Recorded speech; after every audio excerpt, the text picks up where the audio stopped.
Le hasard a voulu que les deux grands des échecs, Karpov et Korchnoi, s'affrontent aux Philippines au même moment où se tenait ici à Montréal ce championnat provincial ouvert des échecs auquel se sont inscrits quelques 304 mordus des échecs.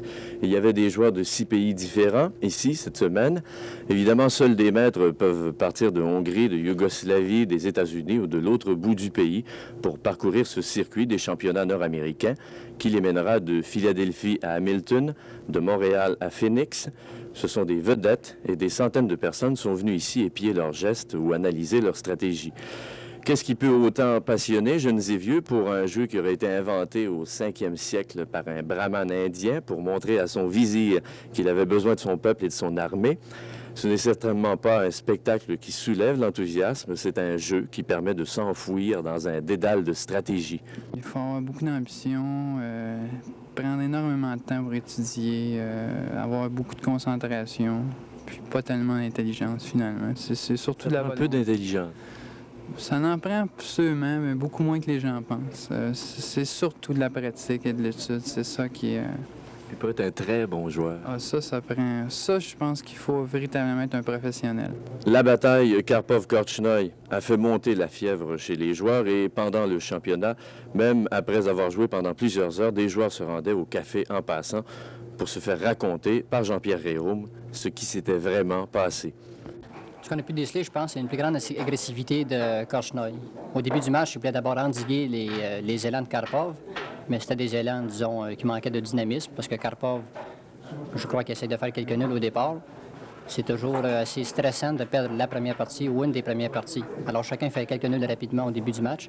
Mais je pense que Korchnoi, déjà la troisième partie, il a fait un effort déjà d'agressivité. Il a poussé des pions de son roc sur le roi ennemi. C'est des choses qu'on voit assez rarement. Ce processus-là, c'est d'abord accéléré déjà en cinquième partie. Une partie qui est ajournée au 41e coup, où je pense que les efforts de Korchnoi vont probablement être récompensés. Il y a la perte de fou, il y a une attaque sur le roi ennemi, et puis... La boutique du spécialiste des échecs, elle, était déserte. Tout le monde était au tournoi et le patron espérait que tous ces événements feraient revivre la grande passion des échecs qu'avait soulevé le match Fischer-Spassky. C'est en parlant aux joueurs que nous avons saisi ce qu'il y avait derrière les échecs. Nous avions bien vu le jeune Victor Cacrou, 12 ans, le meilleur nord-américain de son âge, c'est un Canadien, et Maurice Fox, 82 ans, 8 fois champion canadien, jouait paisiblement.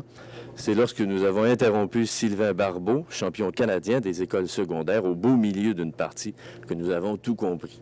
Ça va très bien, j'ai déjà 3 pions de plus, puis mon adversaire doit être à la veille d'abandonner, j'espère. Ouais. Parce que je déteste un adversaire qui traîne la partie en longueur quand c'est vraiment fini, quoi. Lui, est-ce qu'il est fini? Ben j'espère qu'il le sait, oui, il est fini. La partie, là, je l'ai bien en main. Qu'est-ce qui se passe dans la tête d'un joueur d'échecs quand il amorce une partie? Ah, ben là, ça dépend du joueur contre qui on joue. Souvent, on va avoir déjà une stratégie d'élaborer contre un joueur qu'on connaît. On va s'efforcer de le faire rentrer dans nos lignes, pas dans les siennes. Pas dans les siennes. C'est ça. Est-ce que c'est agressif, les échecs? Ben, c'est certain qu'on veut toujours gagner. Dans ce sens-là, c'est agressif. Mais des fois aussi, il faut se défendre. Alors, mais c'est toujours agressif. Toujours l'idée, c'est d'aller chercher le roi de son adversaire. On ne peut pas le laisser là. Ce jeu que Montesquieu fuyait parce qu'il était trop sérieux était en fait un jeu violent, une guerre. Moi, la plupart des grands joueurs que j'ai vus, ils étaient assez timides et assez sympathiques la plupart du temps.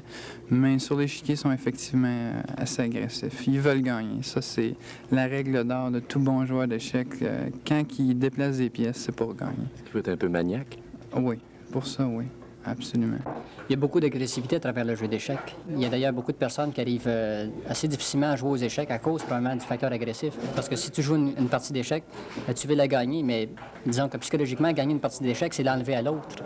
C'est pas seulement que tu gagnes quelque chose pour toi. Mettons, si tu gagnes un croûte de pain, tu le manges, et ça ne veut pas dire que tu l'enlèves à un autre. Mais quand tu gagnes une partie d'échecs, tu enlèves la victoire à l'autre. Donc, il y a un élément de psychologie là-dedans. C'est une agressivité. Prendre quelque chose à l'autre, lui prendre la victoire. Est-ce que les champions, c'est pas ceux qui parviennent le plus à maîtriser cette agressivité ou à en maîtriser les conséquences? Oui, sûrement que... Parce qu'il y a des gens qui ont beaucoup de talent, probablement, pour ce qui est d'analyser des positions, trouver des combinaisons, mais qui vont manquer de psychologie dans les échecs. Il y a eu Aaron Nimzovich qui était très, très fort théoricien et qui ne cueillait pas tous les succès qu'il aurait dû cueillir dans les tournois à cause de sa trop grande nervosité, sans doute. Il claquait. Oui, il claquait. Bien, disons qu'il a connu de bons succès, mais d'autres grands joueurs aussi ont connu de bons succès, mais peut-être pas nécessairement les succès qu'ils auraient connus s'ils avaient été prêts pour la guerre psychologique des échecs, comme, mettons, Lasker nous l'a montré. Il était champion pendant 26 ou 27 ans, je pense, puis c'est lui qui a insisté sur le fait qu'une partie d'échecs, c'est une guerre entre deux individus. C'est pas seulement que toi, tu veux gagner quelque chose, mais tu veux l'enlever à l'autre. C'est une guerre psychologique. C'est pour tout cela qu'ils se ruent sur les livres, inventent des machines et vont s'asseoir en silence aux Philippines et à Montréal. En 1972, au café que nous avons vu plus tôt, 1000 nouveaux membres s'étaient inscrits le mois du match Fischer-Spassky. Depuis ce temps, 4000 Québécois ont participé au match de la Fédération québécoise des échecs. Les vendeurs d'échiquiers, eux, attendent la nouvelle étincelle. En général, l'aspect intéressant aussi, c'est le fait que c'est le bon et le méchant russe qui se prennent l'un contre l'autre. On sait que Korchnoi, c'est un évadé de la Russie. Puis Karpov, bien, représente les communistes avec leur système rigide. Puis on sait aussi que Korchnoi et sa famille est en Russie, puis donc il a demandé de revoir sa famille, les Russes ne veulent pas le laisser aller. Puis là, il dit ça n'affectera pas mon jeu, je vais jouer encore mieux. Puis ça met du jus dans l'action. Ça se sent, vous avez suivi les parties de loin, mais est-ce que ça se sent dans les parties, ça? Disons que Korchnoi semble plus agressif que Karpov. On voit qu'il est fâché. Le tournoi ici prenait fin aujourd'hui. Pour Karpov et Korchnoi, ça peut très bien durer des semaines, le temps qu'un des deux remporte 6 parties. Raymond Saint-Pierre, au Cégep du Vieux-Montréal.